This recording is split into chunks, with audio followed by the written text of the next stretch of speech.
Hello everyone, मी ऐश्वर्या तुम्हा सर्वांचं स्वागत करते माझ्या यूट्यूब चॅनलवर. तर आज आपण एक नवीन अपडेट घेऊन आलो आहोत, जो की जॉबचा अपडेट आहे. स्क्रीनवर तुम्ही बघू शकता.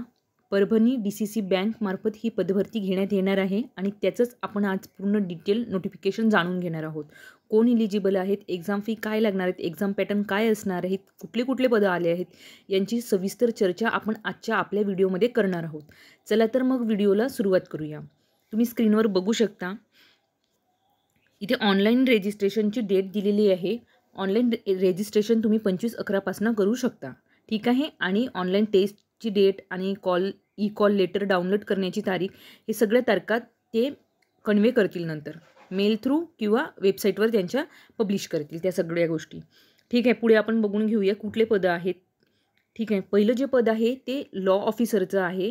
तुम्ही बघू शकता junior management JM1 banking officer grade 2चं आहे, ठीक आहे. आणि यामध्ये बघू शकता नंबर ऑफ वॅकन्सी 2 आहेत लॉ ऑफिसरसाठी. आणि त्यामध्ये काय एज्युकेशन क्वालिफिकेशन लागणार आहे ते आपण जाणून घेऊ. LLB from recognise university with a minimum 50% mark, ठीक आहे.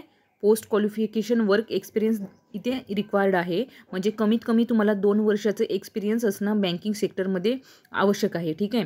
एज लिमिट आहे 21 आणि कमीत कमी एज लिमिट आहे 21 आणि मॅक्झिमम एज लिमिट आहे लॉ ऑफिसरसाठी 38. त्याच्यानंतर चार्टर्ड अकाउंटंट, त्यामध्ये एक पोस्ट आहे चार्टर्ड अकाउंटंटसाठी. डिग्री पण 30 लागणार आहे आणि मिनिमम 2 वर्षाचं एक्सपिरियन्स इथे असणं आवश्यक आहे. कमीत कमी वय ही 21 असणे चालणार आणि मॅक्झिमम 38 वर्षापर्यंत चालणार आहे. नंतर IT ऑफिसर बँकिंग याच्यासाठी 4 पोस्ट आहेत, ठीक आहे. नंबर ऑफ वॅकन्सी 4 आहेत.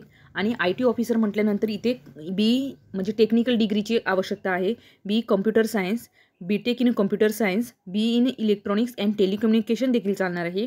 BTech in electronics and telecommunication, ठीक आहे. ते नसेल तर आयदर तुम्ही हे असेल तरी चालणार किंवा MCA as a full time regular student, MCAचं फुल टाईम रेग्युलर स्टुडंट देखील या पदाकरिता इलिजिबल आहे. आणि यामध्ये देखील मिनिमम 2 वर्षाचं एक्सपिरियन्स असणे आवश्यक आहे. एज लिमिट सेम आहे, कमीत कमी 21 आणि मॅक्झिमम 38 चालणार आहेत. पुढे आहे IT ऑफिसर बँकिंग, त्यामध्ये त्या पोस्टचं नाव आहे ज्युनियर मॅनेजमेंट, ठीक आहे. त्यामध्ये BE computer science, BTech in computer science, BE in electronics and telecommunication, BTech in electronics and telecommunication म्हणजे BE BTech हे चालणार आहे. त्यामध्ये एक्सपिरियन्सची गरज नाही आहे. आणि MCA as a full time regular student हे देखील चालणार आहे. मिनिमम एज आहे ही 21 आणि मॅक्झिमम आहे 38, ठीक आहे. पुढे बघू शकता दी अकाउंटंट म्हणजे बँकिंग ऑफिसरची अकाउंटंटची पोस्ट आहे ज्युनियर मॅनेजमेंट, ठीक आहे. यामध्ये 2 वॅकन्सी आहेत. याकरिता एज्युकेशन क्वालिफिकेशन आपण बघू. BCom from recognise university with minimum 50% mark. आणि याकरिता 2 वर्षाचं एक्सपिरियन्स असणे आवश्यक आहे. पुढे तुम्हाला एजची जे लिमिट आहे ते आहे 21 ते 38 वर्ष असे चालणार आहेत. पुढे तुम्ही बघू शकता क्लर्क, यामध्ये सर्वाधिक जागा आहेत. यामध्ये एक्सपिरियन्सची रिक्वायरमेंट नाही आहे आणि एनी ग्रॅज्युएट याला भरू शकतात. तर सर्वाधिक पदे हे क्लर्क या पदाकरिता सर्वाधिक जे फॉर्म्स जे येणार आहेत ते क्लर्क या पदाकरिता येतील. सपोर्ट स्टाफ म्हणून आहे त्याला.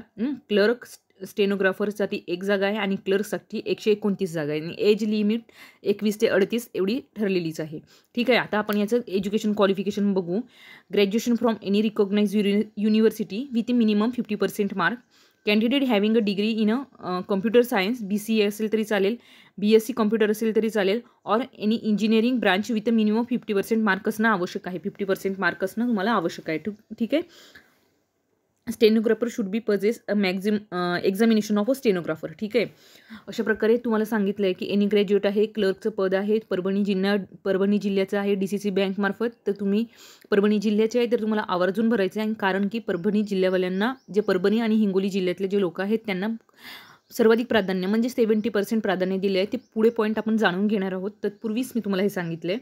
आणि ही जी क्लर्कची पोस्ट चांगली आहे, जास्त जागा आहेत, तर तुम्ही हे भरू शकता, ठीक आहे. पुढे बघा, सब स्टाफ पिऊनसाठी 5 जागा आहेत. त्याला कमीत कमी 10वी झालेली असणे आवश्यक आहे. एज लिमिट सेम आहे 21 ते 38 वर्ष. आणि सब स्टाफ ड्रायव्हरसाठी 2 पोस्ट आहेत. त्याला पण 10th पास असणं आवश्यक आहे आणि पुढे ड्रायव्हिंगचं लायसन्स देखील असणं आवश्यक आहे. आणि एज लिमिट आहे 21 ते 38 वर्ष, ठीक आहे. अशा प्रकारे आपण सगळ्या पोस्टसाठी जे एज्युकेशन क्वालिफिकेशन काय लागणार आहेत, किती जागा आहेत, त्याची सविस्तर चर्चा आपण केलेली आहे, ठीक आहे. आणि नॉलेज ऑफ मराठी म्हणजे तुम्हाला नॉलेज ऑफ मराठी असणं आवश्यक आहे. रायटिंग, स्पीकिंग आणि रीडिंग हे सगळे इसेन्शियल आहेत, ठीक आहे. या सगळ्या गोष्टी तुम्हाला म्हणजे इसेन्शियल आहेत. आणि इथे म्हणजे सुरुवातीला 24 महिने तुम्हाला एज म्हणजे पे स्केल काय असणार आहे ते देखील इथे दिलेलं आहे. आता जे आफ्टर सिलेक्शन तुमचं पे स्केल काय असणार आहे ते तुम्ही इथे बघू शकता. पे स्केलसाठी त्यांनी एकदम व्यवस्थित पूर्ण स्ट्रक्चर दिलं आहे, कशाप्रकारे पे स्केल असणार आहे. आता हाऊ टू अप्लाय आपण इथे बघणार नाही आहोत, आपण जस्ट नोटिफिकेशन बघणार आहोत. ठीक आहे. पुढे तुम्ही बघू शकता आता ऑनलाईन पेमेंट हे अतिशय महत्त्वाचं आहे. ऑनलाईन पेमेंट मोड, ऑनलाईनच फॉर्म फिलिंग करायची आहे. IBPS ही एक्झाम कंडक्ट करणार आहे आणि तुम्हाला इथे 1800 प्लस 1800 रुपीज 800 रुपये फीस प्लस 800 प्लस 18% GST म्हणजेच एकूण 944 रुपये तुम्हाला ऑनलाईन फीज पेमेंट करायचं आहे. ठीक आहे. ऑनलाईन वेनीच तुम्हाला पेमेंट करायचं आहे, आयदर मास्टरकार्ड, नेट बँकिंग और QR कोड. ठीक आहे. पुढे तुम्ही बघू शकता आपण सगळं संपूर्ण माहिती जाणून घेतली आहे. थंब कुठल्या साईजचा थंब इम्प्रेशन जनरली IBPSमध्ये द्यावं लागतं तुम्हाला, लेफ्ट हँड. आणि इमेज कॅप्चर कसल्या साईज काय लागणार आहे, स्पेसिफिकेशन काय आहेत त्याची सविस्तर माहिती PDF मध्ये दिली आहे. आणि हा PDF मी माझ्या टेलिग्राम चॅनलवर टाकलेला आहे, तरी तुम्ही टेलिग्राम चॅनल जॉईन करून त्यातून ही नोटिफिकेशन बघू शकता. ठीक आहे. आता बघा आपण जे एक्झाम पॅटर्न बघू शकतो.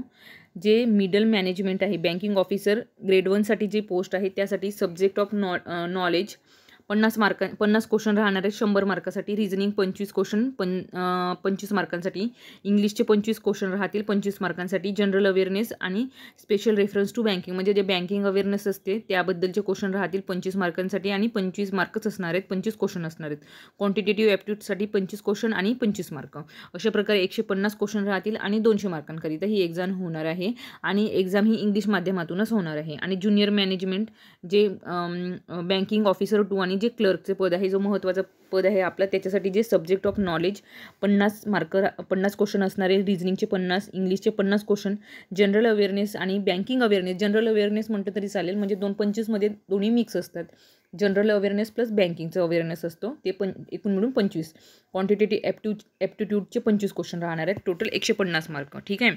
For the post of sub staff and peon following will be the test structure. हे म्हणजे इथे for the post of sub staff and peon following will be the test structure. म्हणजे जे मी तुम्हाला सांगितलं आहे ड्रायव्हर, ठीक आहे, आणि जे पिऊन असणार आहे त्यांच्याकरिता जी 3 सेक्शनमध्ये विभागली गेली आहे exam. English language 30 questions, numerical ॲबिलिटीसाठी 35 क्वेश्चन आणि रिझनिंगसाठी 35 क्वेश्चन.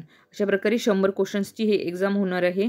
त्याकरिता 100 मार्क आहेत आणि एकूण टाईम आहे 60 मिनिट. आणि जे माध्यम असणार आहे, स्वरूप असणार आहे एक्झामचं, ते इंग्लिश माध्यमातच तुम्हाला एक्झाम सॉल्व करायची आहे. ठीक आहे. आणि बघा तुम्हाला 5 ऑप्शन राहतील. IBPS जनरली कंडक्ट करते एक्झाम, त्यावेळेला 5 ऑप्शन राहतात.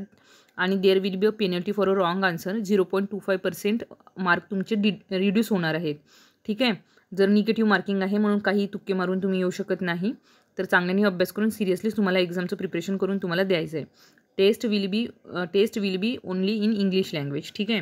ऑनलाईन एक्झामचं जे टेस्टमध्ये तुम्हाला स्ट्रक्चर तुम्ही चेंज करून बघू शकता, ते इथे अवेलेबल नाही आहे. तुम्हाला फक्त इंग्लिशमध्येच एक्झामचं जे इंटरफेसमध्ये इंग्लिशच लँग्वेजचा यूज केला जाणार आहे. ठीक आहे.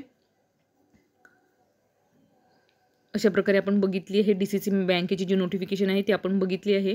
आणि काही डाऊट असेल तर तुम्ही कमेंट बॉक्समध्ये विचारू शकता. आणि जर PDF डाउनलोड करायचं असेल तर तुम्ही टेलिग्राम चॅनलला जॉईन करा. अशाच भरतीच्या नवनवीन अपडेट्ससाठी मी तुमच्यापर्यंत नवनवीन अपडेट घेऊन येणार आहे. आणि म्हणूनच चॅनलला लाईक, शेअर, सबस्क्राईब करायला विसरू नका आणि टेलिग्राम चॅनलला नक्की जॉईन करा. धन्यवाद.